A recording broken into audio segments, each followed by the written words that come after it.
A, B, C, D, E, F, G. Check 1, 2. How about you? Come on. What's going on, everybody? Just waiting on here. Make sure everything comes up. Oh, here we go.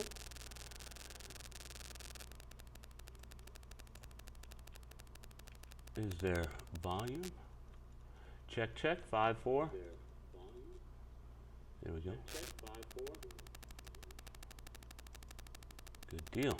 All right, I can turn that off. This can stay on. We're good to that. Oh, this should probably stay on, but not volume, so that way I can see what's going on. Good morning, everybody. Welcome, welcome, welcome. Welcome to the Happy Oyster Show. I am your host, Bart Burke. How do you like those new glasses? They're looking pretty good. So I do not need any holiday gifts, please. Nothing, zero. Tony Joe and everybody else. I purchased these new glasses, and I got these other ones. Another new pair. So, because the old lady didn't like the glue and all of the above, these looked a little shabby. So it was about time, so I got myself some new glasses, and it's all good. Happy holidays to all, and to all a good night. No. What's going on with the dog? Is there something out going on? I hear the dog is barking like mad.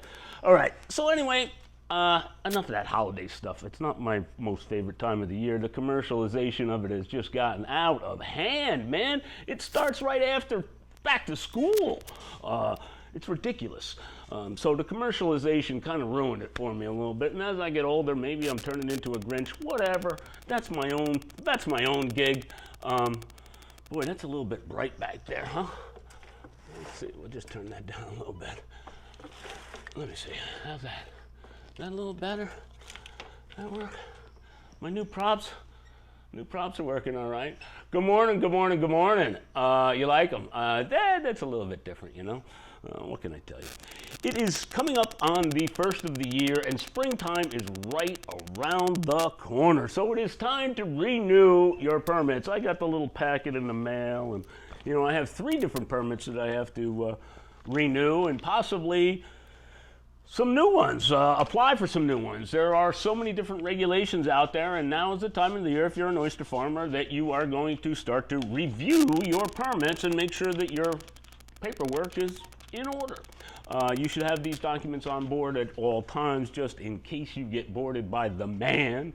And again, the man is not a bad guy. He's a good guy. He's there to help us all. So help the man as much as possible and be ready for him and have all your paperwork to here, Mr. Man. Here's my paperwork. It just adds and makes their job easier and your job easier as well. So look over all of your permits. Personally, myself, I'm looking into an out-of-state transport permit. I also want to know about processing oysters. You know, my current permit, which we just received approximately a year ago, thank you very much, Mr. DEC, Mr. Army Corps of Engineers, and all of everybody else that made that possible. Thank you, thank you. Because it looks to me, and I'll get to that in a minute, the 10 review, it looks to me like there could be a problem with the county program of becoming a new oyster farmer and getting a new lease, which I'll get into that in a minute. But out-of-state transport to different places, meaning get a refrigerated van and you have your product and you can go to Massachusetts or Philadelphia or New Jersey or, you know, someplace like that, because, you know, believe it or not, it's considered local within a 300-mile radius. So things my marketing machine is starting up here, obviously, in the wintertime, as well as I got to start making cages and whatnot, you know. You guys think Graves is after him for a rep? What? I don't know where you got from. I don't know. I'm not going to get into that. Processing oysters off-site also requires another large commitment in terms of a facility. I want to look into that. I didn't say I was going to. I have absolutely no intentions of doing anything like that, but maybe partnering with somebody. But I also would like to know, what does it take to do that? So they have certain permits for off-site processing of oysters. Again, the DEC is these are the guys, and you go to them and basically that's what's going on. So it's getting closer and closer, and a lot of things can change between now and spring. This past week has just been absolutely cuckoo, man. You know, when I left you guys, I was kind of quick because I had to go jump on the boat and get up to Massachusetts. I had a meeting up there, and I had a 60th birthday party that I had to attend to. Not mine, thank God. I am not 60 yet, but my spouse is going to be 60, and she has a lot of friends. And 60. Okay, so I had to jump on the boat real quick, get up there, had a meeting with somebody up there, because Massachusetts has is going to play a major part in the HOC, Happy Oyster Company, success. And I am so thankful and fortunate that we have a piece of property up there.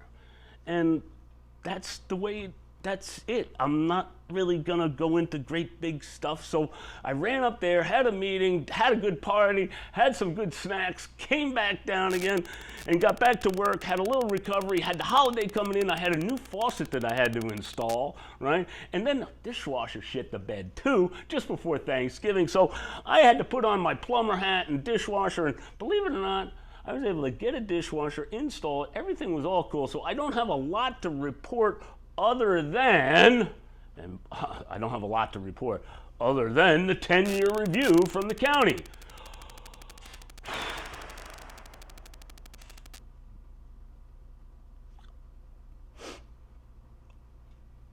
Oyster farming on Long Island, oyster farming in New York seems to be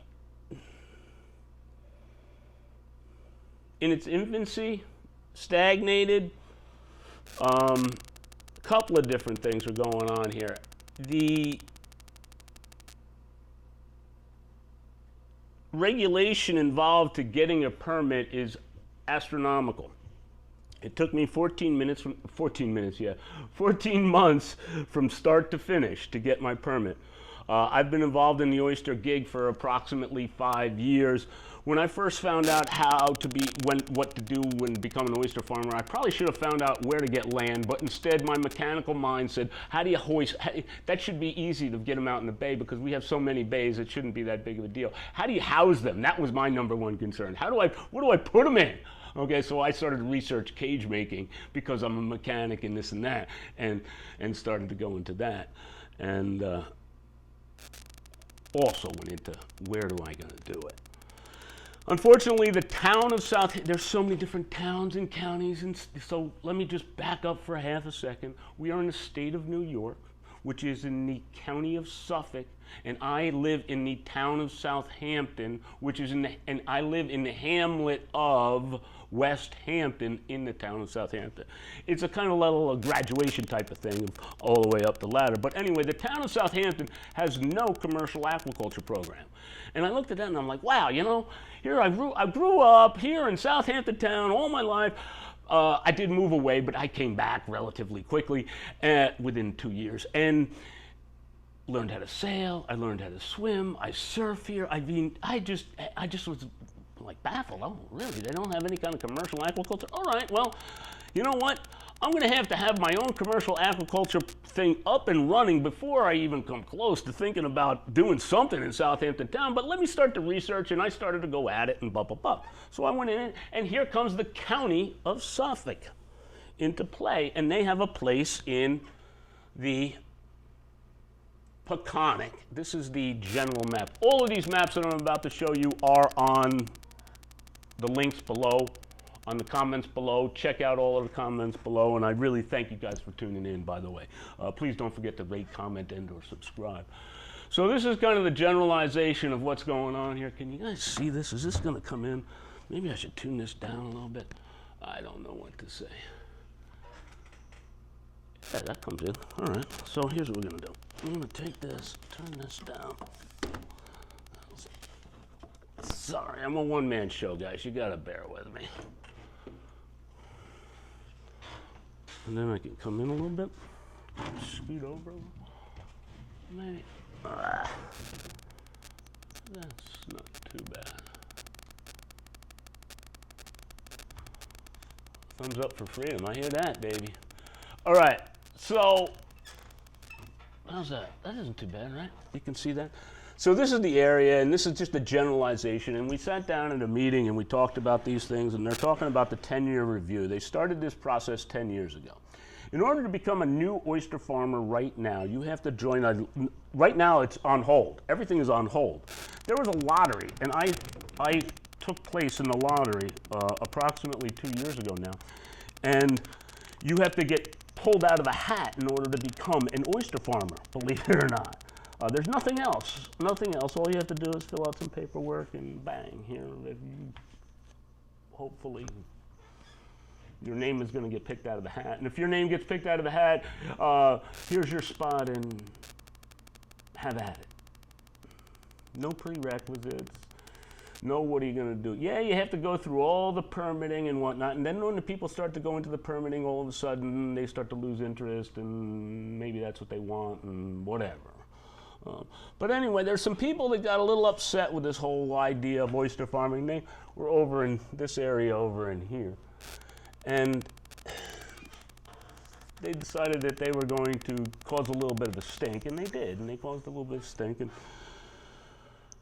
the program is on hold, and it's really, really unfortunate. And I think if we all work together, and if it wasn't just such a big, again, did I tell you it's the New York State, the county of Suffolk, the town of East Hampton, this is where it gets even crazier. East Hampton, Southold, Riverhead, and Southampton, all of these places all together in now. And the county, and you have to have a double-blind drawing, and you hope like hell you get picked. And oh boy. So people got a little pissed off. So they're having this 10-year review of how to make the process better. I did happen to go to a couple of these review meetings, and I went to this last one, which is what I'm sharing with you right now. Sometimes the meeting itself can be extremely boring, and during the meeting it can be tedious, let's say. How's that? To make a longer story longer, the best part of the meeting is usually the 15 to 20 minutes before it and the 15 to 20 minutes after it, when you get to network with all of the people that are on the panel, and you get to talk and personally for maybe you get, again, here comes that 1-minute elevator pitch or whatever it is and there could be some politicians there and all this good stuff.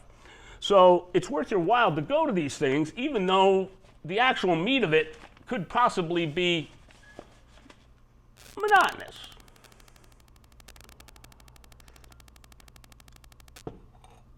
So the county is reviewing this whole leasing program. They did not have a lottery last year. They're not going to have a lottery this year. So now the people that won the lottery the last time around, when it was getting picked out, when my name was in that hat that did not get picked, my name got picked 17th. There was only 22 applicants for 9 slots, and I got picked 17th. Let me repeat that. There were 22 applicants for 9 slots. Look at the size of this area here that we're talking about. Each person could get 10 acres. I can get into all kinds of talk and blah, blah, blah, blah, blah about how much acreage that the aquaculturist bay farmer takes up right now compared to the amount of land and water that's out there and all of the above. And let me tell you what, it is absolutely minuscule. I'm just going to get into a couple of these different maps real quick, okay? This is all of the maps that they're talking about. Now, grant you, let me move this a little bit. I'll show you where our spot is, so that way everybody gets an idea. This area right here, this is a private oyster grant. There is a little section, just a little smidgen of this thing that is allowed, number one, by the DEC. And number two, then you take that little smidgen and you cut that up into 10 little smidgens, I don't know. And that's what I have, is a little itty bitty smidgen of a piece of, okay? I am not regulated by the county, but I am regulated by the state. Those are all the permits that I had to go through. Am I making sense here, guys, of what's going on and what could possibly, here's another really, this is cool. I like the colors on this one. This is a cool map myself. What is this map exactly? This is the shore land use and existing lease grant programs. Here's some existing leases. Each of the red dots, boys and girls, and children of all ages, are existing leases. These are all 10 acres, these dots. Just these little baby dots. There's not that many of them when you look at the size. Here's this area of problem. There's considerable amount of private oyster grants in this area. Okay, here's some more private oyster grants. But this is the area in the town of East Hampton that seems to be having a problem. There were no scallops out here, by the way. I don't know if I told you about that. Do the Indians have any bays? Excellent, excellent question. The Indians do have some bays. They have some rights to some areas that are over down in here in Southampton town. And that was an excellent question, Alan C. The Indians are there. The Indians are working on an aquaculture program. I haven't talked to them in a while. I might see them at that convention coming up. They work with a couple of people. They have a nice program going. The Shinnecock Indians, as a matter of fact, is the name of their deal. And they have a small little hatchery and aquaculture program on the reservation in Southampton. This is not part, this is all, I'm just talking about the state, county, authorized lands for aquaculture is what I'm talking about. And anybody can do this, okay? Not just, anybody. And rightly so. But the problem, too, that's coming into play, not just the Indians themselves, is the guys that are trying to make a living off of the bay as well. This is also a friction area, an area where I would love to be able to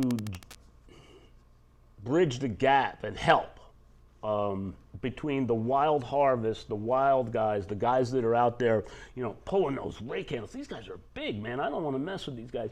The guys that really work out there in the bay hard. I don't want to encroach upon their ground that they have, that there is, the sacred clam bed or the this or that. Or maybe they want to clam, can we work together? That's what I want to do. I think there's plenty of room out there for both of us. There's plenty of room for everybody, not just the baymen. Because now I'm going to turn it into the next map. You'll see where I'm coming from. There's other people that are also enjoy the Bay Area as well, not just us little again, each one of these little baby dots is what we. Now you can still go on it and whatnot, but we would like it if you kind of respected us, and we'll whether it be the bayman. Hey, I'm not going to go out there and go, yeah, I'm going to go get I am going to go scalloping. I'm going to go scalloping, go get enough scallops for my family and myself on scalloping day, okay? That's it, all right? Maybe 2 bushels, all right? You guys can have it all, all right? If there's scallops on my plot, guys, come on over. How about if I pull my cages over? Go ahead, do your thing over there, drag, and then I'll put my cages over there and we can work together.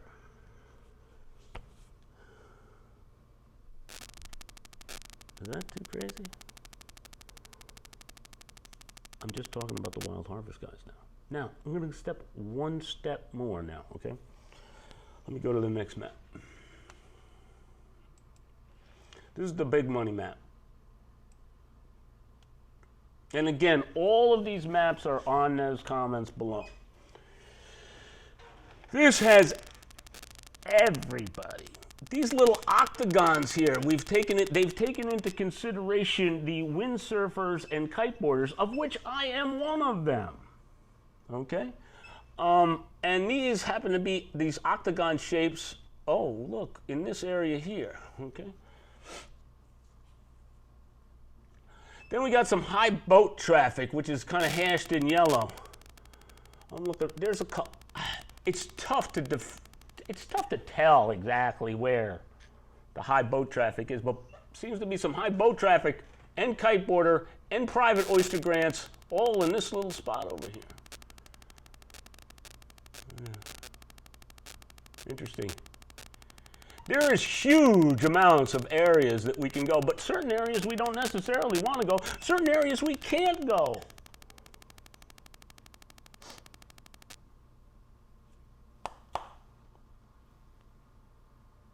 Ten-year review, boys and girls. The only thing, and again, you know, you start to digest these things and you talk to a couple of people that were there, and some people say this and some people say that, but the majority of them kind of are coming to the conclusion that, wow, man, this is one hell of a task that the county is undertaking. And the amount of people that they have to keep happy. And the amount of people that we all have to get along with in this huge area. Hats off to the county. Seriously, all kidding aside, I am impressed. If there's anything that I can do to help, I am there. And I'm sure I could get a little bit of a posse together to help as well. I don't know where the county program is going, but I don't want it to fail.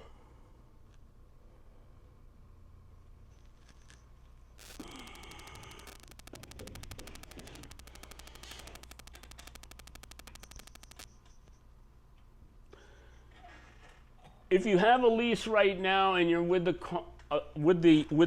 county, do not give it up. If you'd like to get rid of it, or if you want to do something with it, please do not hesitate to give me a call. Maybe we can work together. Maybe I can help you to get on board and have safe farming practices, number one. Number two, be safe for everybody, because we didn't even get into the sailors. And of which, again, I am one of them. I understand the whole idea. I like to sail. The other thing I also like to do, and of which I have a couple of pieces, is property in the area. And I really want to protect that property. And its value. I worked very hard for that.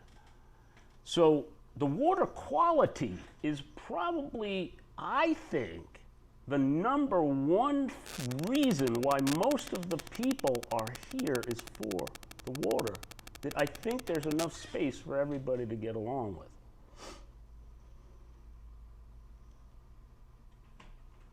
If looking out of your, and no exaggeration, $400 million house or something like that, you know, and you see something, right, maybe that's a little exaggeration. How about, you know, 25, 30, 40, 50 $million houses that are overlooking the bays and look out beautiful. There's ways that we can farm that we will not see a thing. There are also ways that you will see something. Maybe we can correspond with seeing something in certain areas, and certain areas you might see something. Personally, myself, there is nothing more beautiful than a beautiful open bay with all of these things lined up, these floating cages lined up. I think it's beautiful myself. I think it's cool. I know what kind of work it takes, and I know what the work that those things are doing. How they're cleaning the water and keeping it clean. Now over here, there's a whole bunch of people that are sailing and having fun, and I got little kids that are sailing these little boats, and they're really cool. And then I got over here, I got some water skiers that are doing their thing, right? Got some kiteboarders. I mean, the places out there we can all enjoy is what I'm getting at. So raising oysters in aquaculture is a good thing for the environment. There's no ifs, there's no ands, and there's no buts. That's all I got to say today, guys. It's time to settle down. Get ready for a long, cold winter. Get ready for spring, because all hell is going to break loose this spring. For me, I know that, with the amount of oysters that I have in the drink right now. And I'm ready. Well, maybe not quite ready. You're never really all the way ready, are you? That would be scary if you were all the way ready. I got 8 rolls of wire that are sitting right outside here that are ready to get done. So I really appreciate you guys tuning in each and every week. And please don't hesitate to call and tell your friends. And if you know anybody of, Steve Ballone is our county executive, I think maybe, hey, we got to keep the program up and running. So I think it's very, very important. I think it's good for the economy. I think it's good for everybody. I think it's good for the ecology as well. So I love you guys. Thanks for tuning in. Don't forget to check out some of our sponsors, new ePaint and OysterTracker. Those guys are on top of it, man. They really help me out a lot. Please go over and check them out. Thanks again for tuning in. This is the Happy Oyster Show. Bring it on home. Come on over. How do you like my new? Did it come out pretty good? It didn't do too bad. Thank you for a quickie thumbs up. Thank you so much. If there's anything that I can do for anybody, any other oyster farmer, please do not hesitate to call. 631-902-0836 is my direct hotline to me. And I want you guys to have fun and enjoy, and I want everybody to be cool. I want everybody to be kind. I want everybody to be happy, and I want everybody to eat me. We'll see you next week. Love you guys. End and go.